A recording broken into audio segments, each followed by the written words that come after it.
Welcome back again, everyone. This is It's Your Call. I'm Lynn Doyle, and my special guest is Tanya Williams, who has written a book called I'm Tired. Carry your own, you guess what it is. And then in quotes it says, oops, I mean bags.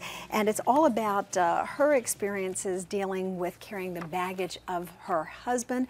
You may have known him as an NBA star, Jayson Williams. He is now serving time in jail because of a very unfortunate incident where a limo driver lost his life back in 2002. She's written this book, though, as an inspirational message. And we've given you the opportunity to ask some questions or to weigh in with your thoughts about all of this. If you'd like to join us, you can email me directly at lynn@lynndoyle.net. So you're up to answering some questions for us? That'll be You said fine. There's pretty much nothing that you haven't answered at some I'm an point or open another. book. Okay. Well, you mentioned in your book, and you also mentioned earlier in the interview, that you're a very spiritual person. Yes. So there are some questions about the commitment to a marriage, particularly in the eyes of God. Absolutely. You know, the for better or worse, for richer, for poorer, you know, that kind of thing. So how do you deal when people say, well, you know, a lot of us are married for life, and then others say, I have to make this choice because it's the best thing for my life and the lives of my children. How do you reconcile the two?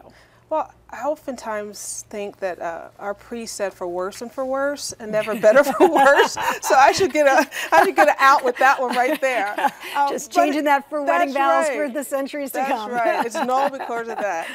But it's difficult. I prayed about it a lot, and I had to think about what love means. I think if you're a spiritual person, you know that love is what drives all things. And I was in a relationship where there was no more love being given from Jayson towards me nor to my children. So although the institution of marriage is something that I value my life, my safety, and my love for my children far more than I do the institution.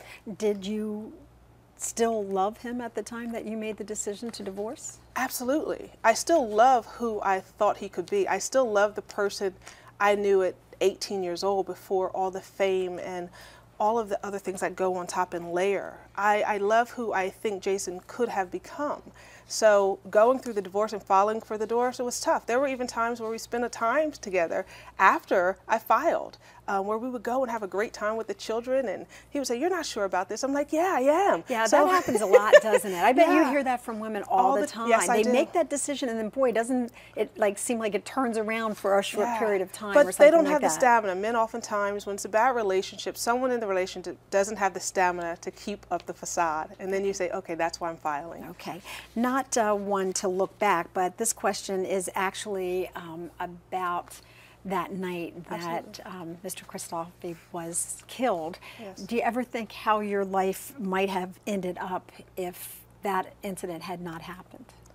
No, I don't even know what my life would have been like. I firmly believe that our lives are destined and we have a purpose and there's a path. And the goal is to learn from whatever your experience, because my purpose is supposed to be here, and that was just something that was going to be on my path. Of course, I pray and I wish that it never occurred, but it's something I can't change. Okay. Your book is also subtitled A 7-Day Journey to Peace, Passion, and Purpose. How can you accomplish those 3 things in 7 days? One viewer would like to know. And I'm one of them. No, you know what I found, and I've been studying and researching this for years about enrichment and empowerment. And it doesn't take long to dig down, to drill down and find out what your core is. Now, after the 7 days, there's a lot more work to sustain what you've learned. But within 7 days of asking yourself really tough questions, what makes me happy? What did I enjoy doing when I was 13 years old and had no responsibilities? What are the little things that make me laugh when no one's there? They are the questions that you can answer, and it doesn't take forever. And now when you look by the end of day 7, you see a shape of who you are if you weren't carrying so much baggage. Okay, so what's the one piece of advice you want people who are watching this show to take away? That at the end of the day, you were created to have a joy for life.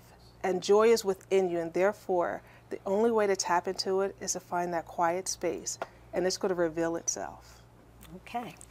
they say that which does not kill us makes us stronger. Absolutely, absolutely. And you have emerged from this very strong, evidently. Thank you so much, Tanya Young Williams, for being with us. We certainly appreciate it. And the book is called I'm Tired, Carry Your Own Stuff. Oops, I mean bags. And we do always suggest that if you need help, that you go to our website, lynndoyle.net, and we'll have that information about domestic violence for you. Thanks so much.